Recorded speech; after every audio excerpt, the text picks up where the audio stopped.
কম আপনারা আগের ভিডিও দেখছেন, আমি রেনু ফেলাইছিলাম। এখন আমার মাছের সাইজ এই হয়েছে।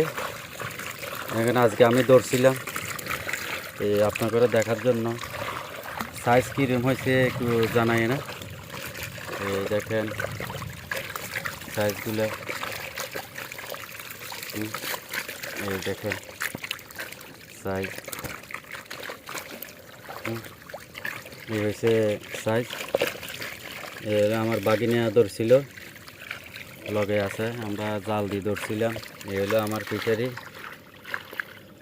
এই ফিশারি ছড়াছিলাম আমি। তো কীরকম হয়েছে আপনারা জানাই না। আমার সাইজ, মাছের সাইজ দেখছেন। এদিকে দে, এদিকে দে, এদিকে দে, এদিকে দে, আন আস্তে আন, এদিকে আন। এসে